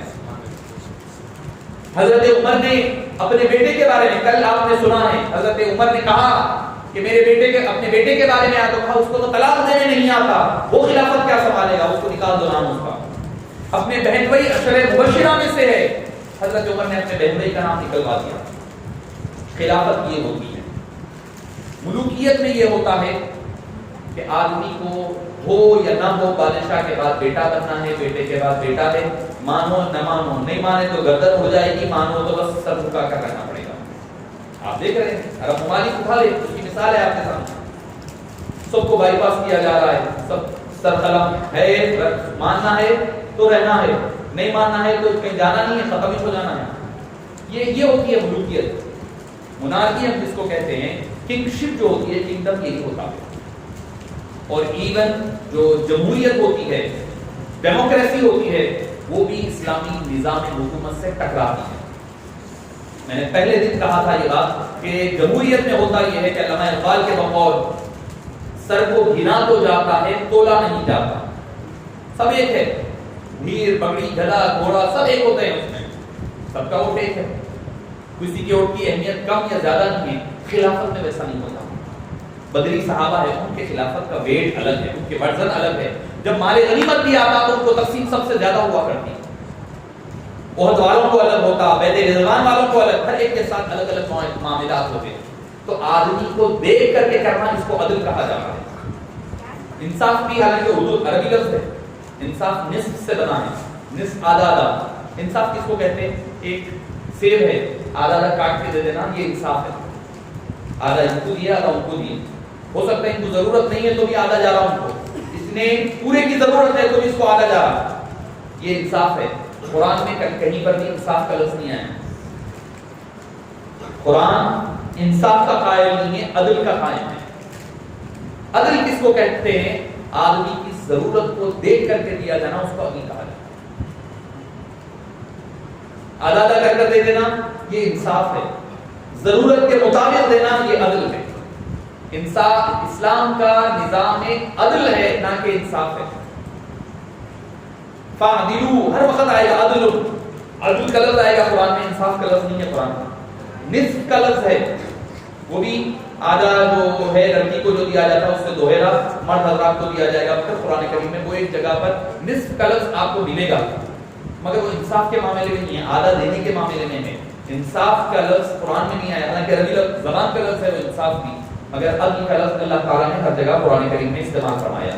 اب یہاں پر مسئلہ یہ آ گیا کہ یزید کی خلافت کے بارے میں. تو حضرت عبد الرحمن بن ابو بکر نے کہا کہ تم جھوٹ کہتے ہو, وہ کبھی بھی کہیں پر بھی حضرت عبد الرحمن ابو بکر نے, عمر نے اپنے بیٹوں کو نہیں بنایا, لہذا تمہارا یہ جو طریقہ کار ہے یہ ہر قل کا ہے. ہر قلی ہر قلیت بخاری شریف کے حدیث سے پاک ہے. آپ نے پہلے دن سماعت فرمایا ہے کہ امام بخاری نے اپنی صحیح میں نقل فرمایا کیا کہ ہذہ ہر قلیہ, یہ ہر قلیت والی بات ہے. حضرت عبد الرحمن بن عوف نے فرمایا سنتو ہرقل و قیصر، یہ ہرقل اور قیصر کی سنت ہے، امام بخاری 4827 حدیث نمبر۔ حضرت امام حسین، حضرت عبد الرحمن اور اس کے بعد حضرت معاویہ نے ان کو چھوڑ دیا، دوسرے سارے حضرات بیعت کر لیے، دمشق کے، شام کے، مصر کے، مگر مدینہ پاک کے لوگ انتظار میں کرتے تھے کہ حضرت امام حسین، سب کی نظر امام حسین پر ٹکی ہوئی تھی، اگر یہ مان جائیں تو اس کے بعد ہم بیعت کریں گے، کیونکہ ان کو پتا تھا کہ دین کے، دنیا کے معیار کوئی اگر ہے تو حضرت امام حسین مجتبی ہے، حضرت عبد الرحمن بن ابو بکر ہے، جلیل القدر صحابہ ہے، یعنی اس وقت جو مانے جانے والے جلیل القدر صحابہ یہی تھے۔ اب اس کے بعد امام حضرت معاویہ نے کہا کہ ان کے اپنے حال پر چھوڑ دو، اور 60 سن ہجری میں امام حضرت امیر معاویہ رضی اللہ عنہ کا انتقال اور وصال ہو جاتا ہے۔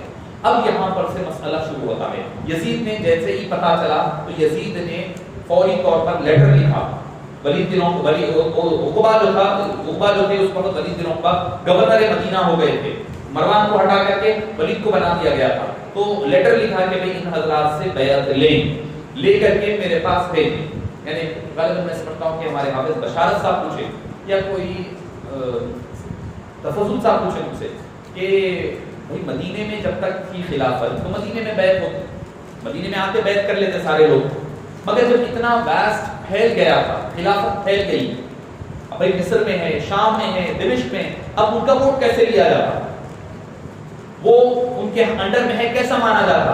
تو جو خلیفہ بنتے ہیں وہ لیٹر لکھتے وہاں کے گورنر کے نام، ایجپٹ کے، مصر کے، شام کے، کہ بھئی ایک کام کرو، میں خلیفہ بنا ہوں، میرے نام کی بیعت آپ لیں اپنے سارے علاقے کے لوگوں سے، تو وہ سارے کے سارے لوگ جا کر کے وہاں کا جو گورنر ہوتا اس کے ہاتھ پہ بیعت کرنا، اس کے ہاتھ پہ بیعت کرنا کیا ہوتا، وہ جو اصل خلیفہ جو کیپٹل میں بیٹھا ہے اس کے ہاتھ پہ بیعت کرنا۔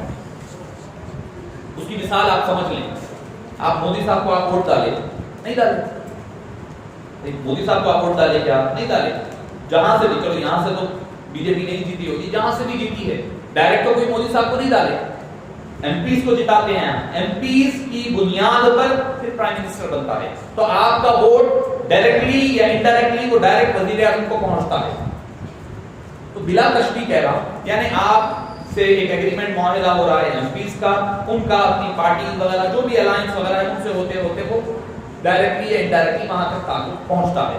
اب میں کربلا کے جو واقعات کا مدینہ پاک سے بیعت سے آغاز ہوگا انشاءاللہ اس کا آغاز کل سے کروں گا، بس ایک 5-10 منٹ کے اندر آخر کیا وجہ تھی کہ امام حسین وغیرہ یزید کے بارے میں اس قدر شکوک و شبہات رکھتے تھے اور کیوں بیعت نہیں کرنا چاہتے؟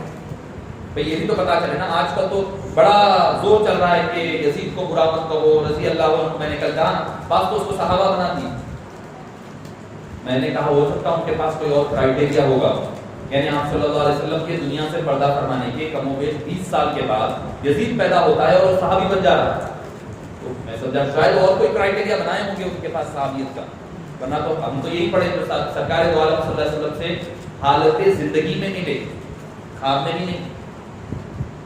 برکت ضرور ہے خواب میں دیدار مصطفیٰ صلی اللہ علیہ وسلم کی، مگر کوئی صحابی نہیں بنتا۔ کوئی سرکار دو عالم صلی اللہ علیہ وسلم کو خواب میں دیکھا تو کے نہیں بغلہ بجا سکتا کہ میں صحابی ہوں، نہیں، سرکار کو دیکھ لیا حالت میں بھی ایمان میں ہوں، دیکھ لیا ہو گیا، نہیں، ویسے قرنی بازو ملک میں رہ کر کے صحابیت کے درجے سے نہ پہنچ پائے صرف اس وجہ سے کہ وہ اپنی ایمان کی خدمت میں لگے تھے۔ تو معزز سامعین کرام، صحابیت کا مقام بہت بلند ہے۔ صحابیت کا مقام کیا ہے؟ جو صحابی ہوتا ہے اس کو ایک شیلٹر ملتا ہے۔ وہ شیلٹر کیا ہے؟ کوئی ان کے بارے میں برائی کے ساتھ ان کو یاد نہیں کر سکتا، ان کے بارے میں لعن طعن نہیں کر سکتے، ان کو گالی گلوچ نہیں کر سکتے، ان کی اگر کوئی کمی نظر بھی آتی ہے تو آنکھ بند کر لینا، جیسے کہ میں کل شاہ عبدالحق صاحب کی بات سنا رہا تھا، چشم پوشی کرے کف لسانی کرے، آنکھ بند کر لے زبان بند کر لے، کوئی اگر معاملہ ایسا نظر آئے کسی صحابی کے تعلق سے۔ تو معزز سامعین کرام، آخر یزید کا معاملہ تھا کیا؟ امام سیوطی علیہ رحمہ کی بات سے میں آغاز کروں گا، تاریخ الخلفاء والیوم نمبر 1 پیج نمبر 157۔ لعن اللہ قاتلہ، اللہ کی لعنت ہو آپ کو قتل کرنے والوں پر، وابن زیاد، ابن زیاد پر، ومعہ یزید ایضا، یزید پر بھی اللہ کی لعنت ہو۔ جب جس پر لعنت کا لفظ استعمال کیا جاتا ہے تو مسلمان پر کبھی لعنت نہیں کی جاتی۔ المؤمن لیس بلعان کہا گیا، مومن لعنت کرنے والا نہیں ہوتا، لعن تان مومن نہیں کرتا. کوئی مسلمان پر لعنت کرنا اسلام میں جائز نہیں ہے. جب کس پر لعنت کا جواز بن جائے تو پھر وہ کافر ہو جاتا ہے. اس کے بارے میں آتا ہے کہ وہ شخص جس پر کافر ہو جائے اس کے بارے میں لعنت کرنا جائز قرار پاتا ہے. حضرت کون ہے؟ حضرت احمد بن حنبل رضی اللہ عنہ کے صاحبزادے ہیں. آپ نے اپنے والد ماجد سے پوچھا کہ بھئی لوگ ہمارے بارے میں یہ کہتے ہیں بابا جان کہ ہم یزید کو برا بھلا کہتے ہیں، آپ کیا فرماتے ہیں اس کے بارے میں کہ لعن طعن کرنا، برا بھلا کہنا یا نہیں کہنا؟ تو حضرت امام احمد بن حنبل نے کہا کہ کیسے نہ کہیں اس پر لعن طعن جبکہ قرآن کریم نے اس پر لعنت بھیجی. آپ بولیں گے کہ آپ ہی بولے قرآن آپ صلی اللہ علیہ وسلم کے دور میں انہیں زندہ نہیں تھا، پھر خدا فرما رہے کہ اس کے اوپر لعن طعن جو ہے جائز ہے، قرآن میں ہے فرما رہے. تو معزز سامعین کرام، امام احمد بن حنبل نے قرآن کریم کی آیت کریمہ پڑھی. کیا فَهَلْ عَصَيْتُمْ إِن تَوَلَّيْتُمْ أَن تُفْسِدُوا فِي الْأَرْضِ وَتُقَطِّعُوا أَرْحَامَكُمْ أُولَٰئِكَ الَّذِينَ لَعَنَهُمُ اللَّهُ فَأَصَمَّهُمْ وَأَعْمَىٰ أَبْصَارَهُم. آپ فرماتے ہیں کہ اللہ تعالیٰ فرماتا ہے کہ اس پر لعنت کیوں نہ بھیجو جس پر اللہ نے اپنی کتاب میں لعنت بھیجی ہے. میں نے پوچھا وہ کون سی؟ آپ نے فرمایا کہ یہ توقع ہے کہ اگر تم کو حکمرانی اور حکومت دی جائے تو تم زمین میں فساد برپا کرو گے اور اپنے رشتہ داریوں سے تعلقات توڑو گے. ایسا کرنے والے وہ لوگ ہیں جن پر اللہ نے لعنت بھیجی ہے. بس بہرا کر دیا ہے اللہ نے انہیں اور اندھا کر دیا ہے ان کی آنکھوں کو. اب بتاؤ، امام احمد بن حنبل پوچھتے اب بتاؤ کیا قتل حسین سے بھی بڑا کوئی فساد دنیا میں موجود ہے؟ امام احمد بن حنبل پوچھتے ہیں اپنے بیٹے سے کیا قتل حسین سے بڑھ کر بھی کوئی فساد دنیا میں ہے؟ عام لوگوں کے بارے میں یہ ہے کہ جو رشتہ داریاں کاٹے، قتل و غارت گیری کرے، ان پر اللہ کی لعنت ہے. یہ تو حضور اکرم صلی اللہ علیہ وسلم کے رفتے جگر ہے. اور آپ نے پھر قرآن کریم کی وہ آیت کریمہ بھی تلاوت فرمائی جس میں کہ فرمایا ان الذین یؤذون اللہ ورسولہ لعنہم اللہ فی الدنیا والآخرہ. جو اللہ اور اللہ کے رسول کو اذیت دے، اللہ اور اللہ کے رسول کو اذیت دے، لعنہم اللہ فی الدنیا والآخرہ، تو ان پر دنیا میں بھی لعنت ہے، آخرت میں بھی لعنت ہے. وَأَعَدَّ لَهُمْ عَذَابًا مُهِينًا، اور ان کے لیے دردناک عذاب ہے. آپ یہ دیکھیں، میں آپ کو بھی ایک مثال دیا. حضرت امام حسن چلتے چلتے آ رہے ہیں، حبیب پاک صلی اللہ علیہ وسلم نے اس کا زمین پر گرنا گوارا نہیں کیا، اتنی تکلیف آپ نے گوارا نہیں کیا. ایک مرتبہ سفر پر جا رہے ہیں، حضرت بیوی فاطمہ بھی سفر میں ساتھ ہیں، حضرت امام حسین کے رونے کی آواز آئی. حبیب پاک صلی اللہ علیہ وسلم نے فرمایا اے فاطمہ کیا بات ہے، حسین کیوں رو رہے ہیں؟ بکاؤہ یؤذینی، کہ ان کا رونا مجھے اذیت پہنچاتا ہے. وہی اذیت کا لفظ ہے، بکاؤہ یؤذینی، ان کا رونا مجھے اذیت پہنچاتا ہے. قرآن کہتا ہے ان الذین یؤذون اللہ ورسولہ لعنہم اللہ، جو اللہ اور اللہ کے رسول کو اذیت دے، صرف مصطفیٰ حسین کا رونا مصطفیٰ کو اذیت پہنچائے، اس حسین کا خون گرنا، ان کا گلا کٹنا، ان کا سر کا جسم سے جدا ہو جانا، ان کے جسم مبارک پر گھوڑوں کی ٹانگوں سے چلانا، ان کو بھوکے پیاسے رکھنا، ان کے نہنتے بچوں کو شہید کرنا، ان کے سر مبارک کو نیزوں پر اٹھانا، کیا یہ مصطفیٰ کو اذیت نہیں دیتا؟ کیا یہ مصطفیٰ جان رحمت کی اذیت کا باعث ہے یا نہیں ہے؟ معزز سامعین کرام، حبیب پاک صلی اللہ علیہ وسلم کو بی بی فاطمہ نے کہا اے ابا جان، اے یا رسول اللہ، حسین کو پیاس لگی ہے، پانی نہیں ہے. حبیب دعوت صلی اللہ علیہ وسلم نے فرمایا صحابہ کو دوڑایا، اے میرے صحابہ دوڑو، جا کر کے پانی لے کر کے آؤ، میرے حسین کو پیاس لگی ہے. صحابہ کرام تلاش کرے، کہیں پر پانی نظر نہیں آیا. حبیب پاک سارے اپنے کشکول ڈھونڈنے لگے، مشکیزیں نکالنے لگے، کہیں پر پانی نظر نہیں آیا. حبیب دعوت صلی اللہ علیہ وسلم تشریف لے گئے، کہا بچے کو لے آؤ، حسین کو اپنی زبان مبارک کو ان کی زبان مبارک کے ساتھ ان کے منہ مبارک میں دے دیا. کہا کہ اے حسین چوس لو، اور اپنی زبان مبارک کو ان کے منہ مبارک میں دے کر کے اپنی زبان چسا کر کے ان کی پیاس بجھایا. مصطفیٰ کو اتنی پیاس حسین کی برداشت نہ ہو، اس حسین کو 3 دن اور 3 راتوں تک بھوکا اور پیاسا رکھنا، کہ حبیب کو اذیت نہیں پہنچایا؟ معزز سامعین کرام، جو حبیب پاک صلی اللہ علیہ وسلم کی آل پاک کے غم میں غم نہیں مناتا ہے تو اس کو اپنے ایمان کو ٹٹولنا پڑے گا. یہ میں آپ نہیں، امام احمد رضا خان علیہ رحمت و رضوان بریلوی فرماتے ہیں کہ جو اس کے دل میں غم امام حسین نہ ہو، فرماتے ہیں وہ دل اللہ کی ایمان سے اور اللہ کے رسول کی محبت سے خالی ہے۔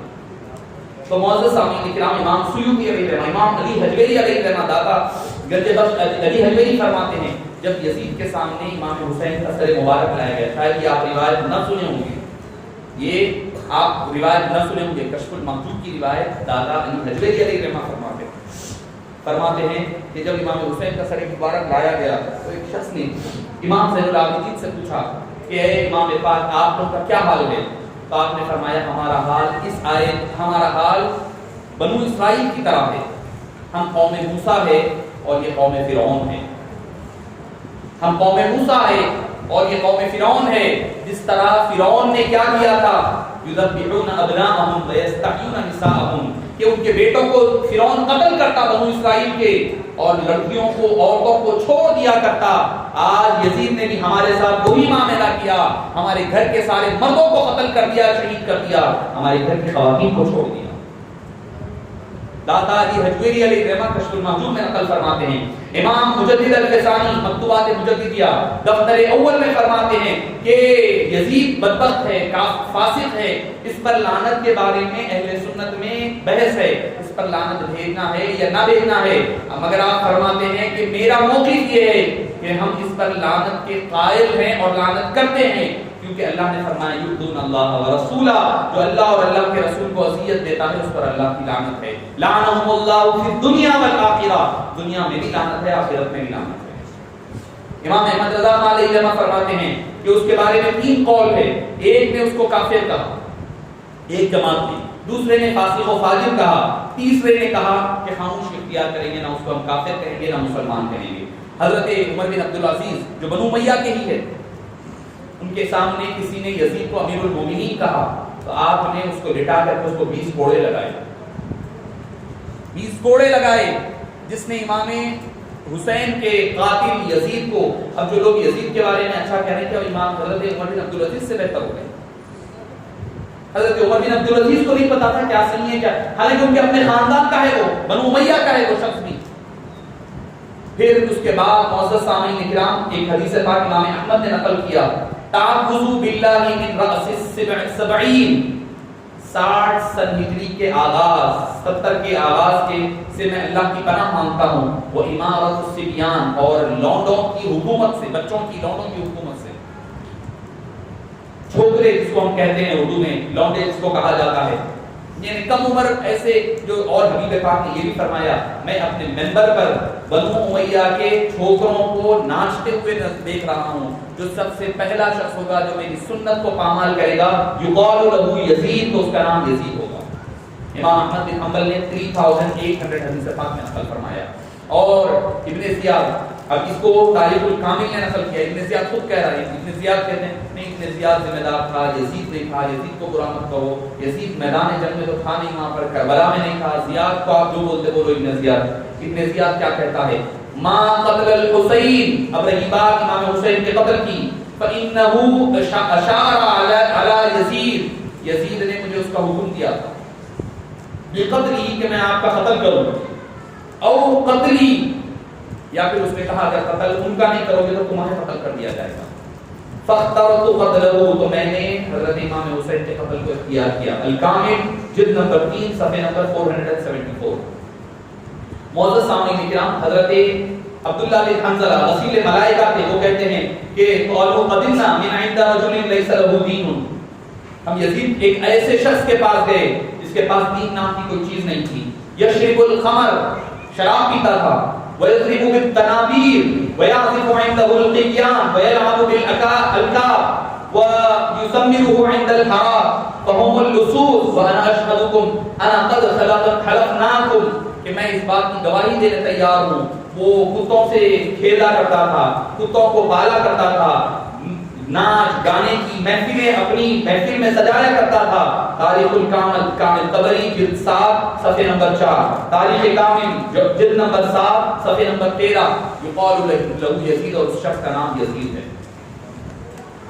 تاریخ الکامل کی ایک اور حدیث پاک جس کو علامہ ابن کثیر نے بھی نقل فرمایا، فرماتے ہیں ان یزید کان قد اشتہر بالمعازف ویشرب القمر، شراب کو کثرت سے، شراب پینے کی بات آپ کو کہوں تو اگر آپ دنگ ہوں گے، ایک آدمی ہوگا، ہم اور آپ غریب گناہگار لوگ ہیں، ہماری کوئی ایک عادت ہوتی ہے، تو یہ ہو سکتا ہے کہ سگریٹ پینے کی عادت ہو کسی کی، یا مسلمانوں سے ہو سکتا ہے کہ کوئی شراب پینے والا آدمی ہو سکتا ہے، گناہ ہے نہیں پینا ہے، مگر ہو سکتا ہے کہ کئی لوگ ہوتے ہیں، مگر جب وہ مکہ یا مدینہ جاتا ہے، حج یا عمرے پر جاتا ہے، تو کم سے کم اتنے دنوں کے لیے وہ عادت چھوڑ دیتا ہے نا، چلو تو شراب تو ملتی نہیں ہے تو شراب تو پیتا ہی نہیں ہے، سگریٹ بھی نہیں پیتا آدمی، وہاں جا کر نہیں پاک مقام پہ آیا ہے، کئی تو ایسے بھی ہم نے دیکھے ہیں جو وہاں جا کر کے عادتوں کو چھوڑ بھی دیے، کئی کو ہم نے دیکھا بھی ایسے۔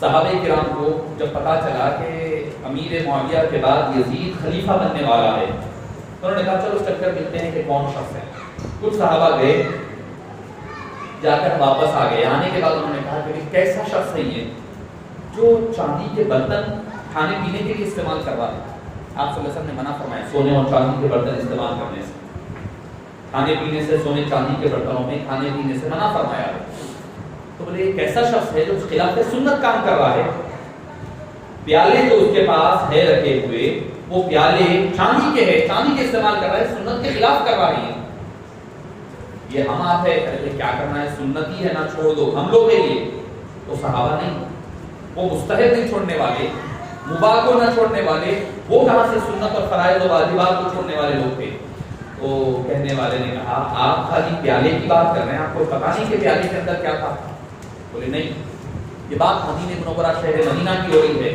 اور وہ یزید بدبخت حج کے لیے آیا ہے، حضرت امیر معاویہ رضی اللہ عنہ کے ساتھ، بولیے سامنے، وہ اپنے دوستوں کی مجلس میں بیٹھا ہوا ہے، فرمایا وہ جو چاندی کے جو پیالے ہیں ان پیالوں کے اندر اس نے شام سے بھاری قسم کی شراب لائی ہے جو مدینہ منورہ میں بیٹھ کر کے وہ پی رہا ہے۔ تاریخ الخلفاء البدایہ والنہایہ جلد نمبر 8 صفحہ نمبر 235، اور امام علامہ ابن کثیر البدایہ والنہایہ یہ علامہ ابن تیمیہ کے شاگرد ہیں، 700 سن ہجری میں پیدا ہوئے، 770 سن ہجری میں آپ کا وفات ہوئی، حضرت علامہ ابن کثیر کی، ان کو اہل حدیث بھی مانتے، سارے لوگ مانتے، سارے کہہ رہا ہوں، ایون شیعہ حضرات بھی علامہ ابن کثیر کو مانتے، چاہے شیعہ ہو، چاہے اہل حدیث ہو، چاہے تبلیغی ہو، چاہے جماعت اسلامی، سارے لوگ جو جن کو مانتے ہیں وہ علامہ ابن کثیر ہے۔ گانا بجانا، میں خاری، غنا، شکار، لونڈیاں رکھنا، کتے پالنا، مینڈوں، ریچھوں، بندروں کے درمیان مقابلہ کرنا، جب صبح ہوتی تو شراب کے عالم میں ہوتا، یہ یزید کے بارے میں چند چیزیں ہیں۔ تو یہ تو تھی یزید کی اپنی کیریکٹر کے بارے میں۔ اب اس کے بعد ہوا یہ کہ حضرت امام حسین کی شہادت ہو گئی، کربلا کا واقعہ انشاءاللہ کل سے آغاز ہوگا، کربلا کی تفصیلات مکمل۔ تو جب کربلا کے معاملات ہو گئے، ہونے کے بعد امام حسین کی شہادت کے بعد مدینے والوں نے بیعت توڑ دی، یزید بیعت توڑ دی، کہے ہم نہیں مانتے ایسے شخص کو، یزید کو ہم نہیں مانتے جس نے امام حسین کو شہید کیا۔ اب جو لوگ کہتے ہیں امام حسین کی شہادت میں یزید کا حصہ نہیں تھا، تو جو صحابہ کرام بھی مدینہ منورہ میں تھے، وہ سارے غلط تھے جنہوں نے بیعت توڑ دی؟ مدینہ، اہل مدینہ، اور جس معاملے میں بھی دیکھے تو اہل مدینہ کا رول دیکھا جاتا ہے، اہل مدینہ جو کرتے وہ شریعت ہوا کرتی، اہل مدینہ جو کرتے وہ اہل مدینہ کی بات قابل اعتبار مانی جاتی۔ جب وہ ہو گیا، ہونے کے بعد اس نے مدینہ منورہ کے بارے میں کہا، ثم احاب مسلم الذي يقول فيه السلف مسلم بن عقبہ قبحه الله من شيء السوء، البدایہ والنہایہ میں یہ ہے کہ اس نے کہا کہ میں تمہارے لیے 3 دن، جاؤ جا کر کے کہو کہ دوبارہ بیعت کرو، مدینے والوں کو جا کر کہو کہ بیعت دوبارہ کرو۔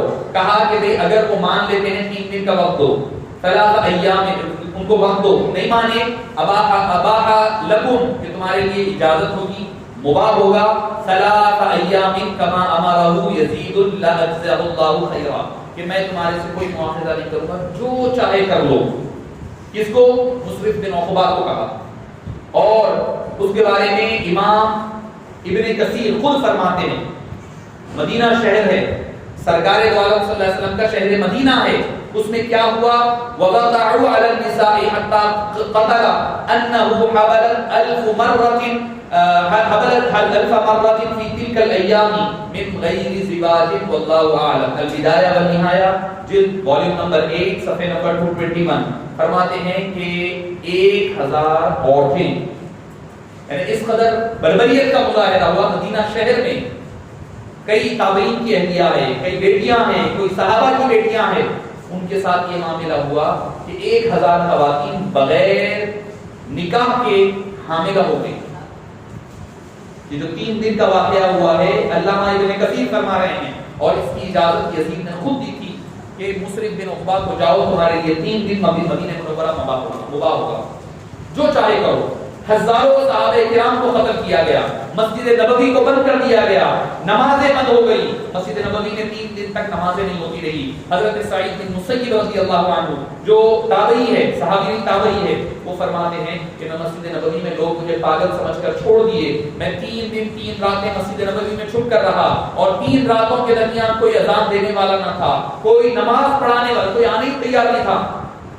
گھوڑے باندھے ہوئے ہیں مسجد نبوی میں, منبر رسول پر گھوڑے بندھے ہوئے ہیں, اور فرماتے ہیں کہ اذان کا وقت ہوتا, اذان کی آواز آتی, اور پھر اقامت کی آواز آتی, پھر اس کے بعد نماز پڑھانے کی آواز آتی. مسجد نبوی میں کوئی نہیں تھا. جب میں نے غور و فکر کیا تو روضہ رسول سے, آقا کے حجرے مبارک سے ابو بکر صدیق کی آواز اذان کی ہوتی, اور حبیب پاک نماز ادا فرمایا. آپ کی ابتدا میں اپنے 3 دنوں کی تینوں دن کی پوری نمازیں میں وہ اس ابتدا میں نماز پڑھتا ہوں. حضرت سعید بن مسیب رضی اللہ عنہ, میں اپنی گفتگو کو اس پر ختم کر رہا ہوں بخاری شریف کی حدیث پر.